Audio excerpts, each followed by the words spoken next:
straight hair is professional. Okay, let me do technology for a sec, because I've always got to think about it.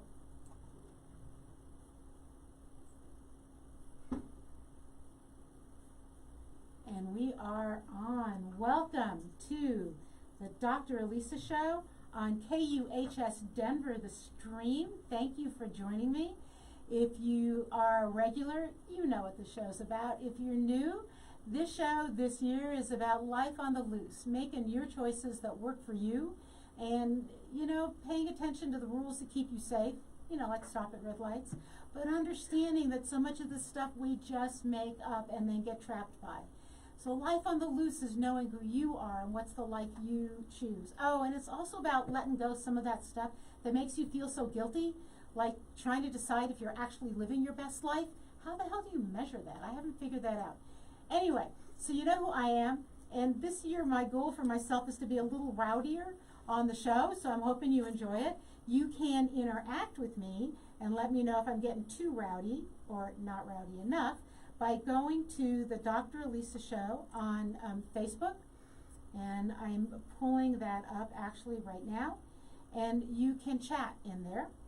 You also, not today, we can't text in today, that's all right.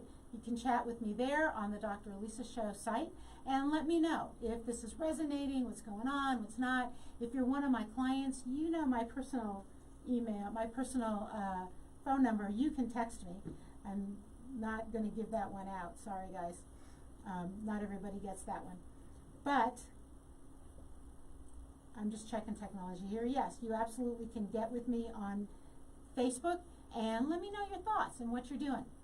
I have an amazing guest. I'm going to get to her in like a couple seconds. But before that, I'm also going to remind you that I'm an author and my book is doing really well and you should read it.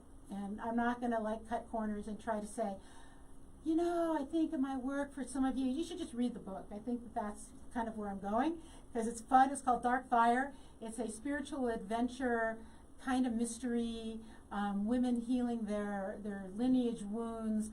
There's a vampire, maybe he's a partly vampire. There's a woman who we also find out is a partly vampire. It's a really wild romp. You can get it on Amazon in Kindle or in paperback. And I actually have some free Kindles. And so the first 5 people who join me on Facebook and chat with me on Facebook today, you're going to have to give me your emails, but I'm willing to send out some Kindle versions of the book. If you like it, which I know you will, then the first book that you can read them in any order is Way of the Well. And it's a similar kind of book, no vampires, maybe a werewolf though. So you might want to check out this one. Okay, that's me, and this is KUHS Denver, the stream, and I think the technology is actually working. Did you guys all lose phone service yesterday? All of us Verizon people, we just kind of lost it yesterday. And Facebook is also acting odd. So hopefully it'll come up. All right. Welcome, welcome, welcome. I have the most amazing guest today, I have to tell you. So in case you haven't guessed, not only do I write, but I read voraciously. I just love reading. And when I tell you a book is good, I got to tell you that this is, that I compared it to other books. And I have the amazing, amazing privilege of having Morgan Wilde on today, who wrote The Worthy Wardrobe. If you, well, first off, if you're a woman, it's helpful because it's really for women, but I think for men it could work too. If you have ever struggled with, what do I wear? Why do I hate my clothes? Why do I hate going to work like this? Why can't I feel like I want to feel in my clothes? Why do I have to cut my hair to be professional? Can I wear turquoise instead of, you know, black? What can I do here? You got to read the book. And I'm just so privileged to have her on. Morgan, welcome to the show. Oh, Lisa, thank you for having me. I need to have you introduce me everywhere I go. Glad to. We'll have to be like a travel as a duo or something. I know. We got to do this together.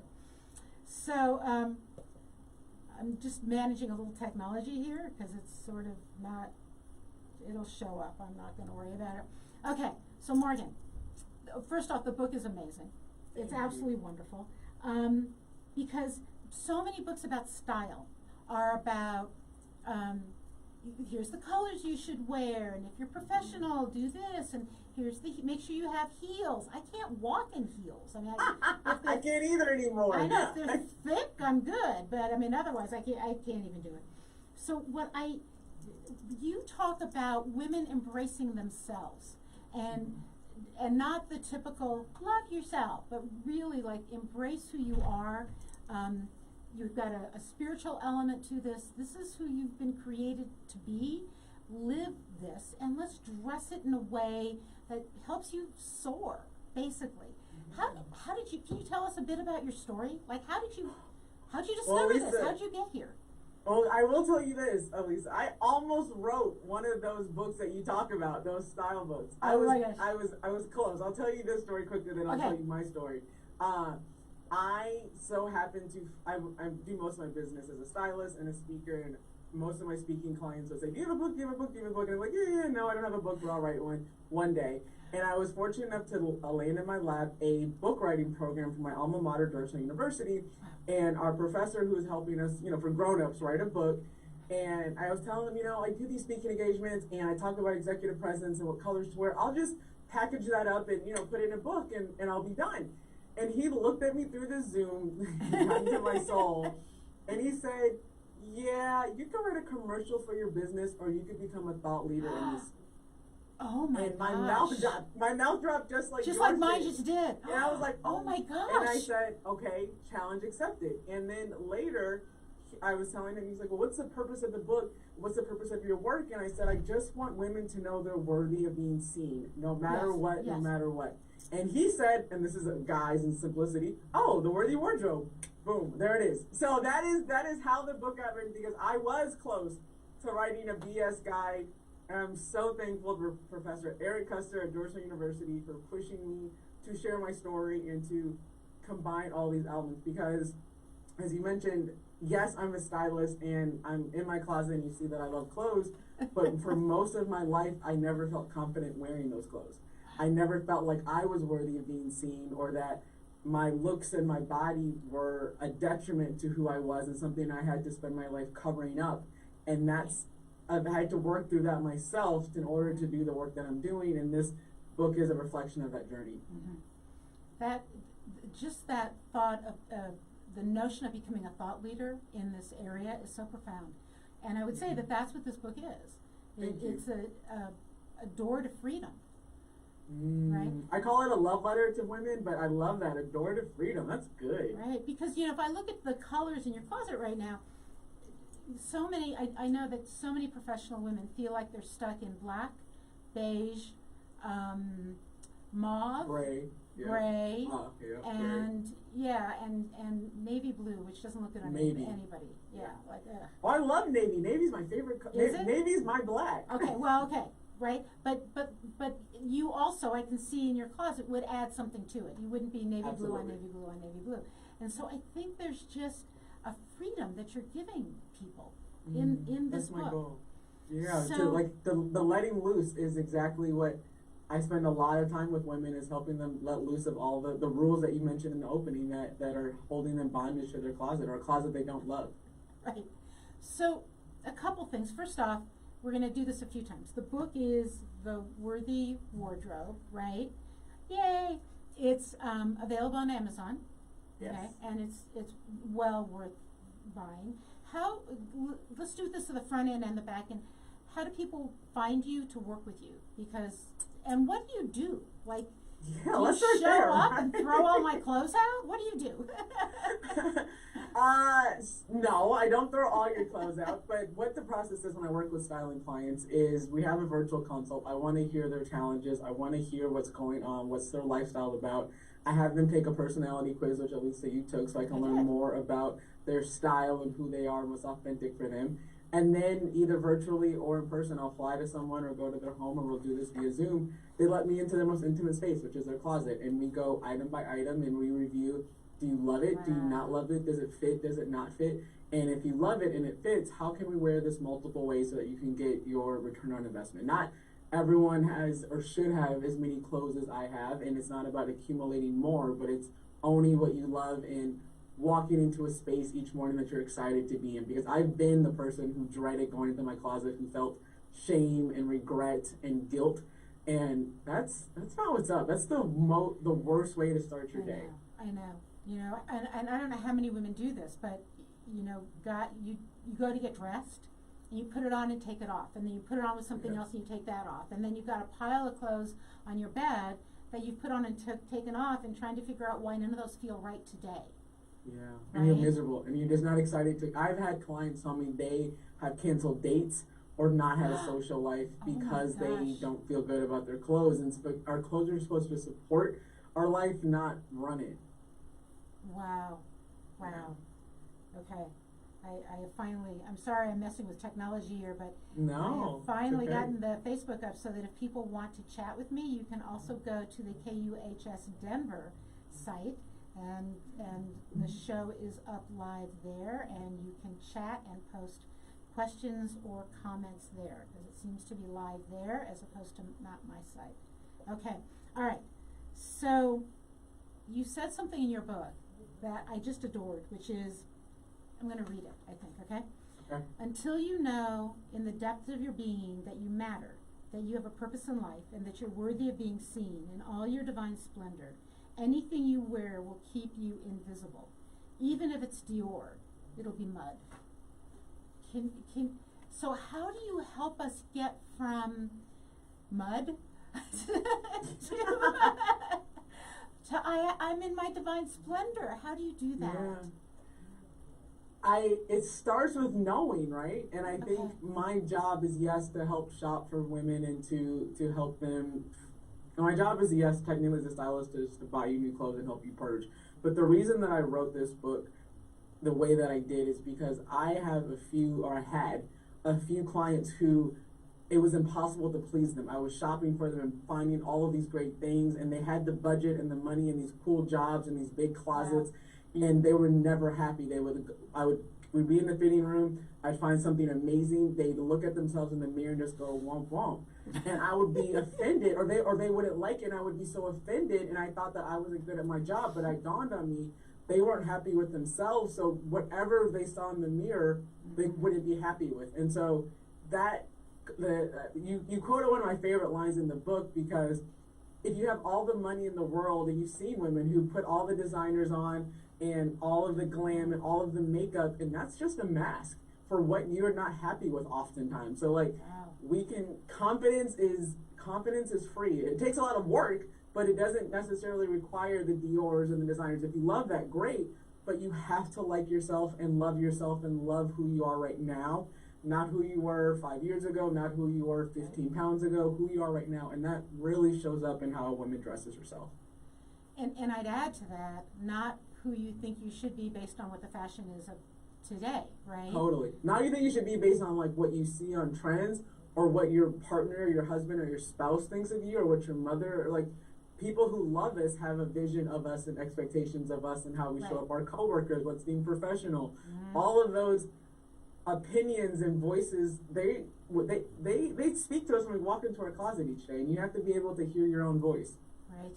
You know, and I know we had this conversation, it's a little off, but about hair and women and hair. And I don't know if guys have the same thing, but before they even get your outfit, you know, I have wild hair. I am she of wild hair, and it doesn't matter if I spend hundreds of dollars straightening it. It'll work for a very short time. So there's permission you're giving women, even around makeup and hair, and so much of that shows up in how we stand, which I think is more important, right? So are you pushing women in that area also? I didn't intend to. The hair and the makeup part was some of the last ads of the book. I was blessed to write this book in a way where I started a community. So those people who bought the book before it was done were able to give me feedback as I was writing the final few chapters and editing. And the concept about hair and makeup came around August or June with the George Floyd murder. And one of my community group members who had been reading the book, she showed up. She was an executive at a bank. She showed up with her beautiful curly hair versus her straight hair. And I said, whoa, what happened here? She's like, it's a new day. And that opened the conversation of us as women, and as I've been since, the dialogue of black women, brown women, white women, having these conversations of, I feel like I've had to straighten my hair and I don't want to, and that's what, I'm such an advocate of the Crown Act and all of those things, but again, how we view ourselves and our bodies and our hair and our clothes is just a small part of like the greater cultural conversations that are happening. And that was a really powerful moment where I knew I needed to add that to the book, because you're right, hair and makeup go hand in hand with clothes. Wow, that's incredible, that because I know you wrote the book during 2020 mostly, right? So we're in a pandemic, and then we're in this incredible social, crazy time, and all of that, even though it's not in the book is responding to that, actually. It's responding to that. I think it's responding to that. And again, I was so blessed to have this community of women. And the last chapter that I wrote was the sexy chapter. I know, I like that chapter. And I knew I had to write about sexiness, and I didn't know what to say, because I've struggled with feeling sexy, and those community of women, they shared with me stories, and this was right around Me Too as well. So this Me Too movement and how sexiness and safety and the selling of sex all collide also in our closet was a reflection of the times. I think that's why this book is so incredibly powerful, because it isn't about what to wear to get the job, right? No. It's discover yourself, but it's also, and here's the voices around you, and let's deal with that, right? Let's pay attention. But you're not addressing it directly by saying go out and be an advocate for something. You're saying address it by being true to who you are. Absolutely. I want women to even me as a stylist, I can guide you and I can help you. I can open the door and give you quote unquote the permission, but I'm not in your closet every day, right? Like, I need you to love what you own, and I want you to know that you look good. And I just had a client, these past few days I've been texting with her. She is this beautiful woman who's in tech, and she's super geeky. She's been wearing big, baggy black blazers, and she has an amazing shape under there, and she looks way younger. She looks way younger than what she is, but she's in a world of tech, and she felt like she had to dress like a man.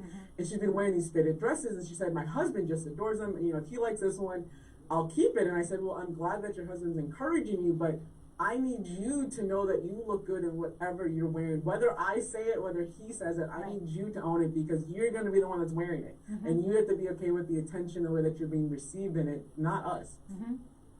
Wow. Can you, one of the other stories in the book I like is the pink, finding your pink, right? Yeah. I love that. So this is, and I think this has happened if you're women. I'd love to have you do a thumbs up on Facebook on the KUH site. How many of you have been in a professional situation and somebody either asked you to make the reservations, get the coffee, take the notes, or get extra chairs or something for the room? And so would love a response on Facebook. But Morgan, you ran into that, and then you talked about executive presence with that. So can you just talk about that story? Oh, that story was very transformative for me. I was a keynote speaker for a restaurant group. They're young franchises, women franchisees. They're learning how to be franchisees for the restaurant. And it was I was come to talk about how can you look professional in a world of grease and kitchen grease. And the young woman asked me, she said the exact same thing you said, Elisa, I'm on my male team of other franchisees. They expect me to take the notes. And so I started wearing these boxy blazers and these pants and these suits so that maybe they'll respect me. What should I do? She's like, I really don't like that. I don't like what I'm wearing. And I said, baby girl, this jackass, can I say that? Oops, I'm sorry. Yeah, go for it. No, just go for it. It's radio. Go for it. Oh, I know we're supposed to be rowdy, but maybe too rowdy. He's going to treat you That's right. like this, whether you have on that boxy blazer or a pink dress that you love. And I want you to wear what you feel good in, so that when you're wearing that pink dress, you can tell that dude, F off, get your own coffee, right? That's right. Absolutely. I want you to wear something that makes you feel so good and empowered that you can then stand up for yourself. And if you can't stand up for yourself in that black blazer, don't wear it. Don't wear it. And so finding your pink is so my way of encouraging women. I think in the professional spaces, we've been taught that professionalism means your proximity to whiteness and maleness. And owning that and taking that back and owning your feminine power is about finding your pink is. That's executive presence to me, owning your power. I love that. I love that. And I know that one of the reasons, so my first career, I think I told you, was I was a geologist in a major oil company. And I wouldn't cut my hair, and I didn't wear a suit, like a fitted suit every day, and I definitely didn't wear one of those funky little bows that I hated. Right. But there were some women who went all the way and started wearing ties. I'm not sure they were ever more successful. I mean, I got laid off and went off in a whole other direction, which is fine, but I don't know that trying to look like the old white guy running the place actually helps in the end. No, it doesn't. There's another story in the book, Megan's story, which I quote a lot in my speaking engagements, of a young black woman who was in engineering, and she was told in college, you will be the only black person and the only female. Look and dress as much like them as possible. She goes and she wears her what we call the blacks and blues, black pants, blue polo shirt, and refrigeration engineering. As she makes her way up the ranks into corporate America, she's miserable, but as she gets slowly promoted, the social engagements start coming. She starts wearing her natural hair. She says, I start wearing my bold, bright colors that I wore on the weekend. I had my gold high heels on. And she said these white guys would say, oh my gosh, you're so funny, you're so cool. We had no idea you were like this. And it didn't dawn on her that when she was putting on those blacks and blues every day, she was literally dimming her light and her personality. And she said her SVP told her, you know, wow, you're a lot, but we'll take you now because we know who you are and you're authentic to who we are. She's like, this whole time, they sensed that I wasn't being myself and that therefore I wasn't trustworthy because I was hiding something, even though it was me. And I finally got accepted to the good old boys club when I stopped trying to be a good old boy. Right. Yeah. It's an amazing sort of message, right? Like, yeah, the message is you must look like us to fit in, but you know you're never actually going to fit in because we know that's not who you are. You're not who you are. Right. And so you can try, you can be miserable, but it's still not going to work. Still not going to work. So you might as well wear the pink and feel good. Yeah. Whatever that color is, whatever that is for you, whatever that is for you. So the other interesting thing about this book is an incredible intersection of spirituality, style, and shopping, and it's open to anyone in any tradition. I do like to, for all of my listeners out there, actually let me do this. This is the amazing Morgan Wilde on the Dr. Elisa show here on KUHS Denver, the stream. If you've missed the first part of the show, don't worry, I will repost it on my Facebook site and on everywhere, right? YouTube and LinkedIn, because you're going to want to listen to the first part. You're going to want to buy her book, The Worthy Wardrobe. You're probably going to want to work with her. So the other thing I always say on the show is it's spiritually multilingual. All right? I love that term. So I'm Jewish, and if I say, we usually don't say God, we say Hashem. But if you want to think the universe or, whatever, divinity or divine light or whatever. Life force, yep, energy, yep, divine energy, yep. And you write a book that it's very clear that you have a faith tradition and it's open to anybody, the way you write this book, right? It's so inclusive. So I'm wondering about that link between how that even got in there. Yes, how that started. How we're talking about God and life force and we're talking about a closet. I know, please ask, yes. Talk about that. Sounds kind of like a stretch, right? Yes. When you put it that way. But it all goes back to knowing your worth. And my own story of not feeling like I was worthy of being seen, things finally shifted for me when I found my meditation practice and my faith practice. And so believing that there was a power greater than me that doesn't make mistakes means that then I'm not a mistake, that there's nothing wrong with me, no matter if I've gained 30 pounds or if my butt is bigger than the normal standard size of jeans, right? So that awareness of divineness helped me love myself, and that's when things shifted for me. So I was very adamant that this book start with the foundation of we have to talk about you loving yourself, and my way of doing that was to feel and embrace the love of the universe above me. So in the book, I kind of went rogue a little bit and called God she. I was inspired by Love that. Absolutely. Love that. And in that same group of community women that I shared it with, a few of them were like, oh, I can't believe you're saying this. And Glennon puts it so eloquently, like the fact that we are adamant about not calling God a woman says a lot about how we think about ourselves as women and about God and all of these things. So that's how spirituality came in the foundation of this book, and I weave it in a lot, and when it goes even back to your closet, and clean out your closet should be a spiritual experience, and all of those things. It's how I live my life, and I encourage people to think of it in a word of it that way. Okay, I have to tell you the line that had me burst out laughing. Oh, what was it? You're talking about women in bras and buying good bras, and you talk about, I don't remember exactly how you said it, but it was something about when you get them lifted in the right place. They're higher to heaven, right? They're not around your waist, and you look thinner, and your boobs are higher to heaven. And I'm like, this, and I was rereading the book, right, to kind of prep for today, and I just had to put it down. I was laughing so hard. I'm like, I can't believe you said that. And I didn't. People tell me that the book is funny, and I didn't mean it to be like. I didn't really like it. That's how I view it. I think I mentioned new clothes and bras. Putting new clothes on top of old bras is like Jesus and then old wineskins. You can't pour new wine into old wineskins. Right. Yeah, I know. It's just hysterically funny. Here's the other thing I'd love for you to do, and I know we said about a half an hour, but I know you do have time if we go a little bit. I'm so happy to be here, okay. Yes. Because I'm having so much fun. I think we may just keep going. So you walk into a store and you supposedly know your size. Ooh. Right? And in this store you're a 4, and in that size, but you know what? I mean, here's the thing. I am some weird size now, right? My I don't know. Maybe I'm a 2, maybe I'm a 4, maybe I don't know it depends where I am. My ski wear, that like my ski bibs that I bought, I don't know, decades ago, but they still are good. I think they're a 12.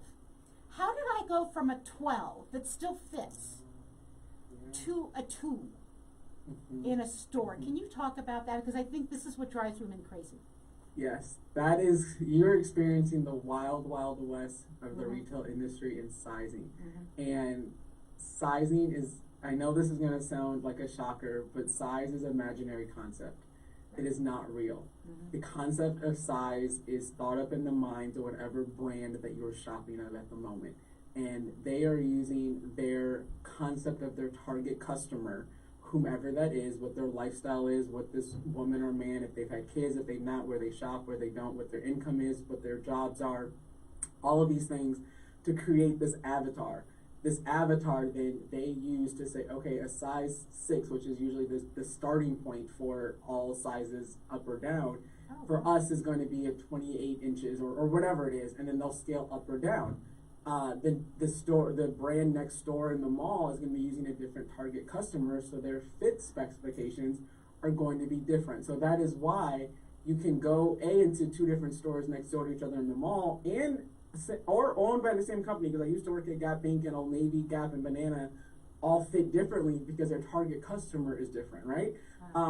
So it's not you, and that's why I tell women, like, do not let the number on a garment dictate how you feel about yourself, because that number literally has nothing to do with you or your body. It was based off of an imaginary person.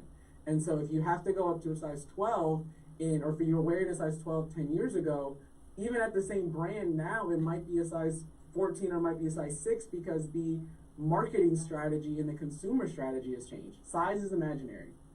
And is it true that women just want to wear smaller sizes? So again, I have this. Vanity sizing. Vanity sizing is absolutely real. Yes, absolutely. I've had girlfriends who will walk out of a store if they have to go up a size because they refuse to. And so retailers know that, and then they make a size, again, depending on the target customer of who they are and where their customers shop in other places, they may make their size 2 more generous of a cut, so that a woman says, oh, I'm so excited I'm in a 2, and she might be wearing a size 6 at another brand.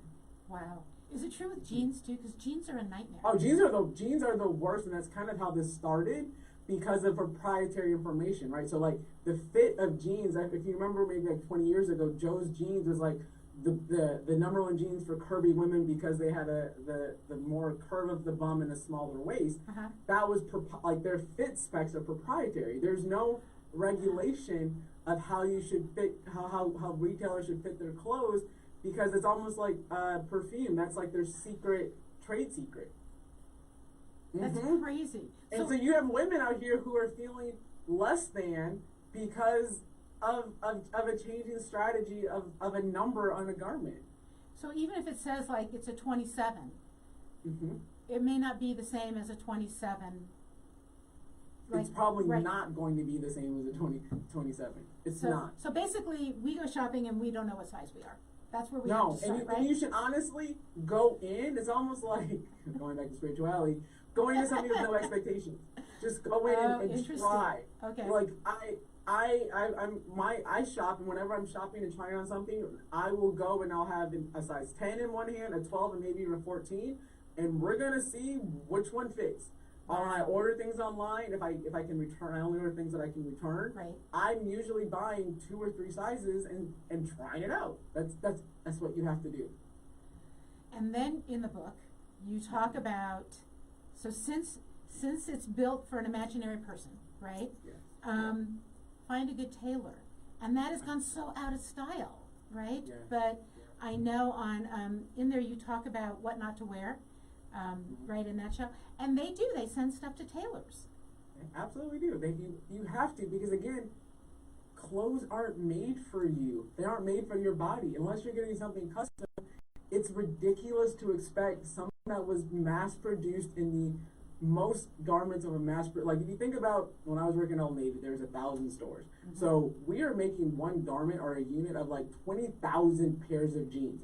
For you to think that your one body, your hips were specified to fit these jeans that are made in 20,000 units across the world is crazy. So a tailor takes the burden off of you. It takes the burden off the garment. If you love it, order it up in a size that's too big so that your fabric or your seamstress or your tailor has enough room to play with and can get you the custom fit. I have probably spent more on my alterations than the actual cost of the garment itself.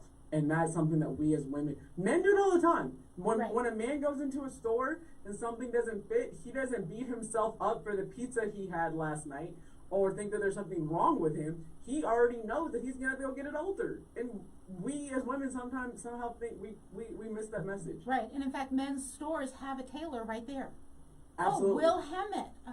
Right? I mean, I remember. Or we'll take in the waist or hem the sleeves. I know. I've actually taken pants there, like to a men's store, and said, I need a hem, and I can't do my own hem on my pants because I can't mark it.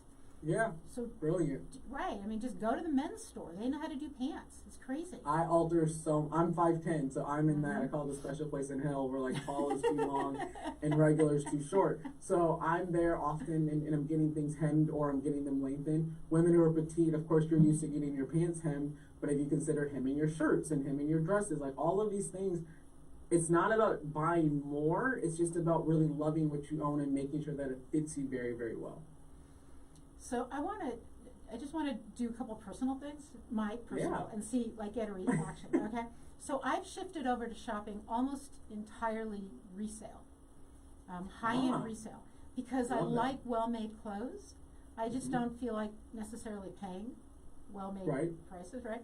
And I get to shop for things that aren't actually in the current style, right? So I get to get a little more edgy. So I have this interesting thing that happens to me, and I don't know if you've ever, I may have mentioned to you, I don't know if you've heard this from anyone else before. I'll go I'll just get the urge. I'll go to a resale shop, and my rule is if I bring something in, I probably have to throw something out. And I end up buying things that aren't my normal thing. And when that happens, I'll be with a girlfriend, and she'll say, "You're buying clothes for a job you don't have," or in 2019, you're buying clothes for a guy you don't know, it appears that you're, and then somehow that shows up. Have you ever had that experience? Like sometimes the job or the person shows up. Is that what you're saying? Yeah, after the fact? like yes. you're buying clothes in anticipation of something you're not even sure what it is, but there's a change coming, and it shows up in what you buy. I think that's just your level of attunement and being in alignment, because that's not the case for most people, but I agree with it. You know, there's always the old adage of dress for the job that you want, don't dress for the job that you have. Right, yeah. And I think that there is an element of, again, going back to worthiness. I am buying these clothes because I want to embody this feeling that I have of like I am the boss, or I am the sex appeal siren, and wearing those things and you feel that and embody it, you have no choice but to attract it. That's the laws of the universe. I will say though, there's a fine line with aspirational buying, inspirational buying. We're buying to inspire ourselves, but aspirational is I'm buying a pair of jeans that are a size too small because I'm going to work out one day and lose weight to fit them. Please don't do that. Like that's different. But it just goes, your story, and you're also, because you came out of my style quiz as a six, you're creative. So the creatives are able to go to resellers and find things, and your wardrobe's an expression of who you are and how you feel on any given day. And I love that and own that. Some people though are using that as not the right thing. So I think it's where, and I'm not sure you talk about it in this book, but it's where we get trapped in that if I imagine it and dream it and think it, then it'll happen as, right? Which, if you imagine you're going to go to the gym and be a size 2 someday, first off, it's a waste of your energy, right? And are you actually happier? I mean, we do this on the scale, right? We totally do. I'm going through my own weight loss journey right now, but I will say, here's the thing about transformative power of clothes. Two things. One, I have been buying, I'm not like I'm buying kick for workout clothes that I love at my current size. There's a burgundy pair of Old Navy leggings, and my chiropractor, she saw me and she's like, oh my gosh, that's your color. I bought them 2 more times. When I put them on, I feel inspired to go to the gym, and that just, I feel good. And that then goes to, if you buy clothes that honor who you are right now, and you see that you look good right now, you may then be inspired to do the actions that it will take to get to the size 2 that you aspire to be. I'm never gonna be a size 2, but me knowing that, hey, even at a size 12, I look pretty damn good in these clothes that fit me versus the size 10s that are too small. Hey, let me treat myself better so I can maybe love myself and show it in those actions, and that might reflect healthier habits. Right. And you look better than the ones you had from 2 years ago that are baggy and need to go to Goodwill or somewhere, wherever old clothes go, right? Yes. Because now they're just saggy and baggy. They're saggy and baggy, and you feel and look saggy and baggy if you're still wearing them. Right. Yeah. So there's, and I have to say, one of the reasons I encourage people to buy resale is you can afford it, right? You can afford to take a risk on a piece of clothing. Go in, try it on, because then it's a way of honoring. I also want to honor my budget. Yes, and I want to look unique. There's a slippery slope though with that. Okay, go for it. Because if you're shopping resale, and I have a girlfriend who's a thrifter, and she is finding some amazing pieces for like $2. She does this, and she's a blogger, right? However, it's very easy to accumulate a whole lot of things that you may or may not wear because this blouse is only $2. So again, using discernment and judgment is very, very important. But there's also a benefit of shopping resale, is that clothes aren't made the way that they used to be. So you are getting a higher quality of clothing when you shop vintage or when you shop resale, because of the economy, the price of cotton, the prices of labor, the world being in the state that it is, the quality of clothing is not the same. So there's definite benefits to doing it.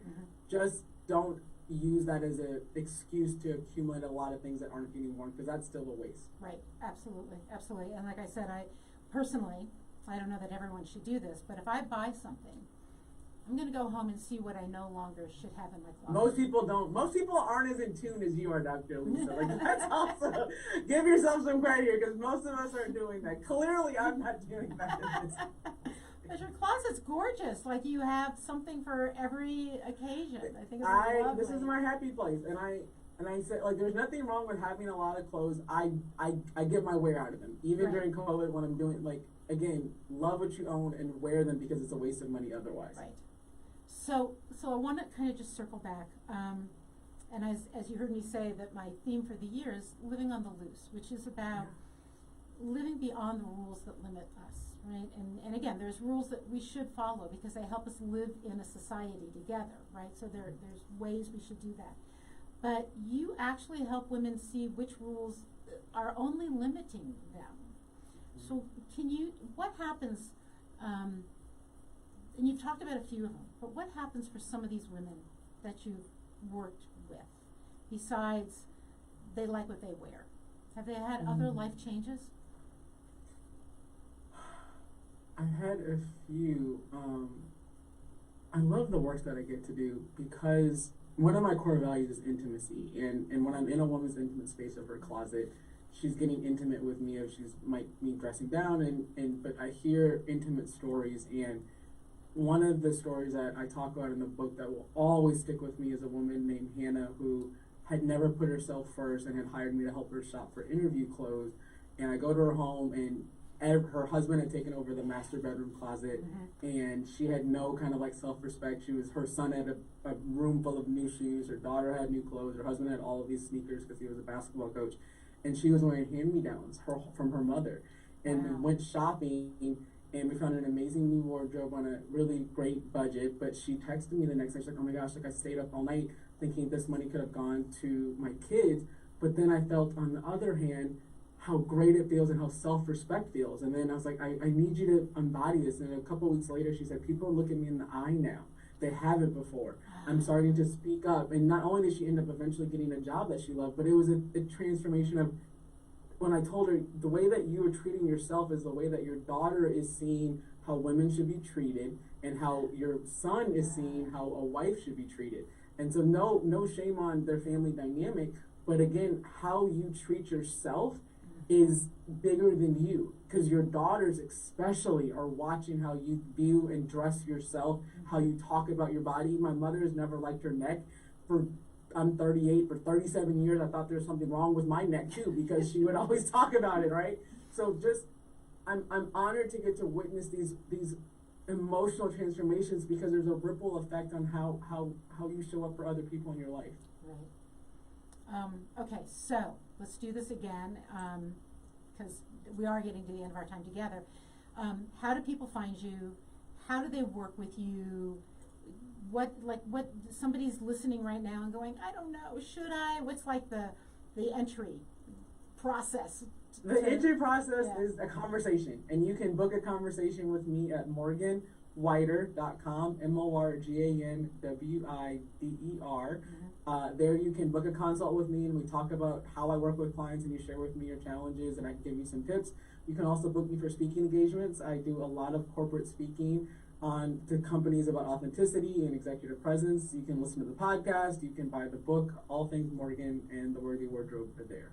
Right, and honestly, if you somehow managed to miss most of the show, you need to listen to the rest of it. Well, welcome. We're glad you're here now. We're glad you're here now, and you're going to have to listen to all of it. And you should buy this book, The Worthy Wardrobe by Morgan Wilde. I read it twice. Like I said to you, I read it sort of quickly and invited you on the show, and then to prep, I went and read it again and more slowly. And it is about style, but it's about embracing your life.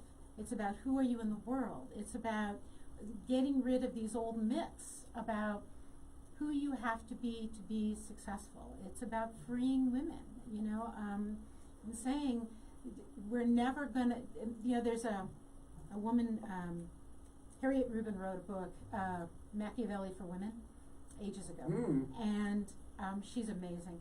And she said, if you play a game where the rules say you lose, you're going to lose. So don't play that game.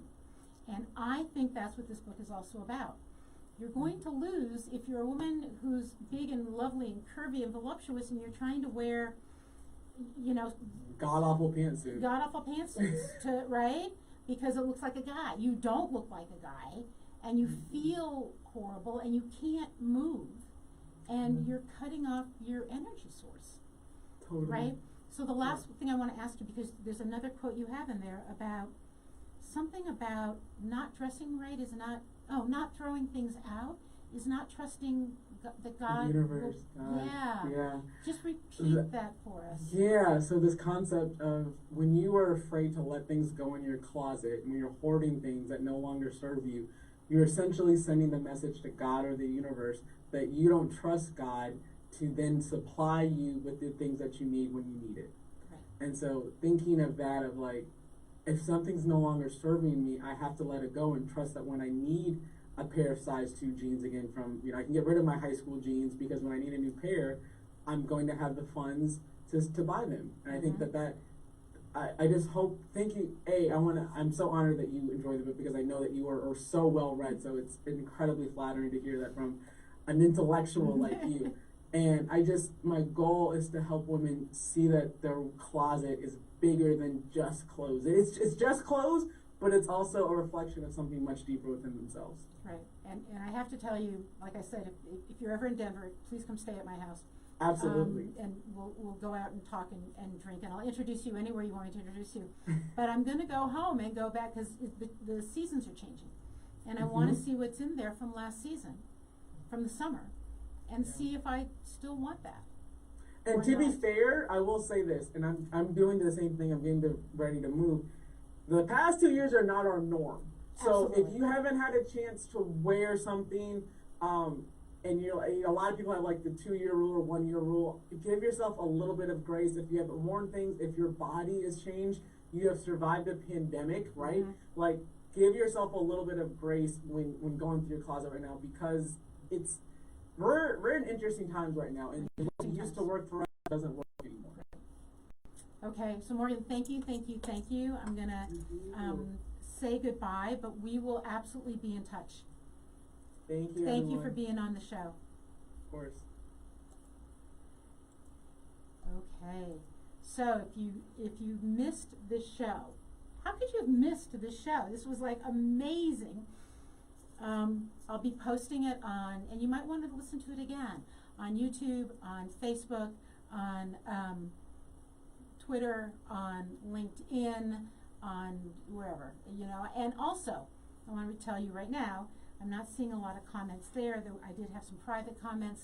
If you would like a Kindle copy of my book, go to my website, elisarobin.com, sign up, send me an email that says, hey, I signed up, and I'm going to send you a link to a free Kindle copy of my book. One of my mentors said she's actually enjoying it a lot, which is like high praise from an incredibly well-published woman. Writing for me is an awful lot like what we've just talked about with clothing. It's an expression, and it's being able to say, here's the rules, but here's where those rules don't work for me. And I'd love to just like reiterate a few that we talked about. That straight hair, smooth, shiny, straight hair, which I will never have. Well, if I get a straightening iron, if I go do a really high-end straightening routine, which is bad for my hair, some of us are never going to have bad hair. It doesn't mean we're not professional.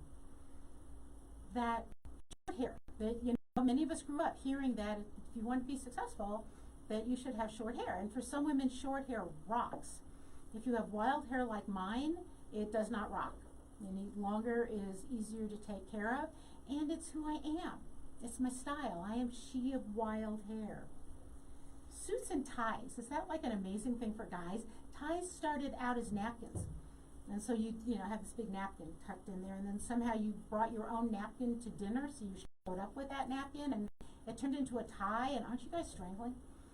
And okay, I get that we all look nice by our society cultural norms when we show up like that. How else do we look nice? How do we feel nice? What makes us feel like we can be who we really are?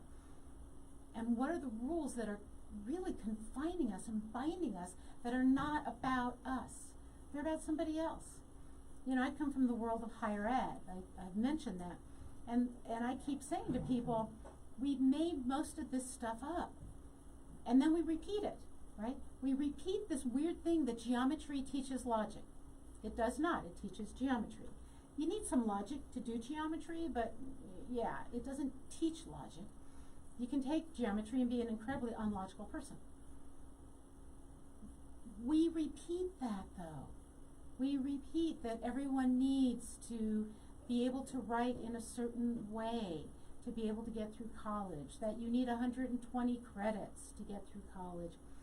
We built a world where people want A's. We all want A's, right? Because that's where we grew up, where we're always graded and we're always reviewed. And often our best self, whoever that is, our true self, can't show up. Some of the best geologists I knew when I was going to school were not the A students. And I have to say, I have a PhD and I've never had straight A's in my entire life. And in fact, I was rejected by 2 of the schools that I actually have degrees from because I have some chutzpah and I can be persistent. And persistence got me a lot of places where people said no. Sometimes it's about knowing what applies to you and where it just doesn't fit anymore. And I'd love to know what your thoughts are.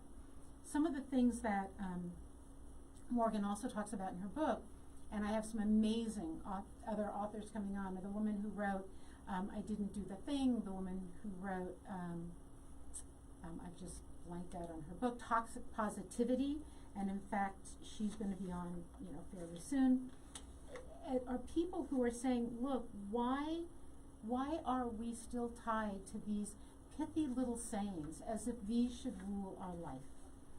And I guess I'd love, and the author of Whitney Goodman of Toxic Positivity is going to be on in 2 weeks, and I really, really want you to tune back in and listen to that show, because she talks about that, how we've been taught to say everything happens for a reason.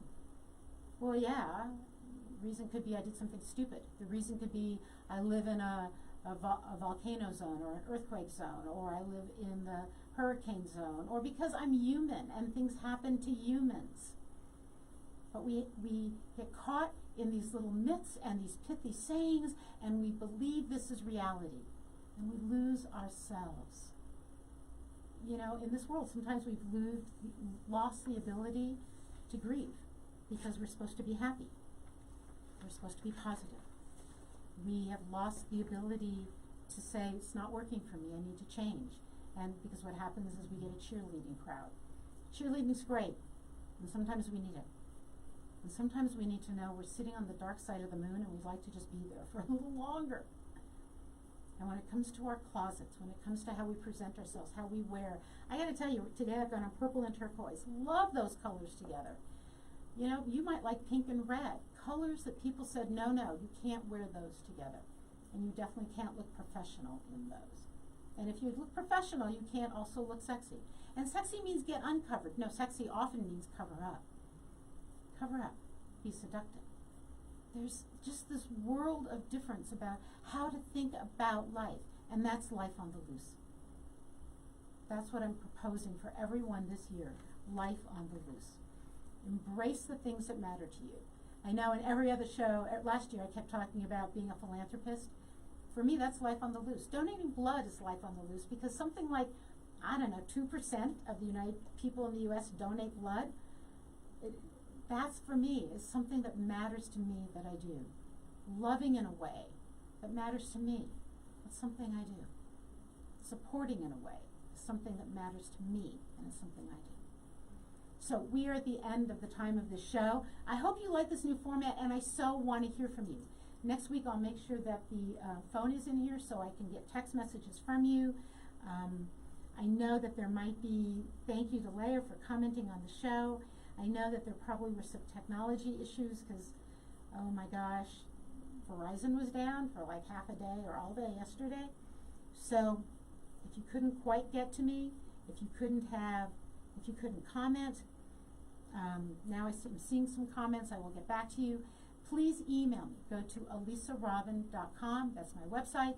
My email is right there, elisarobin@msn.com. You can find me there. And then join me back in 2 weeks on KUH Denver The Stream for Whitney Goodman and the book Toxic Positivity. And until then, what I hope is this lights a flame inside of you. Like one of my other guests said, each of us has an inner flame. And I want you to let that burn strong and bright, because it will help you stay well.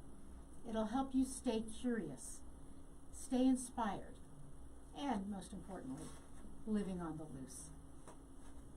See you soon.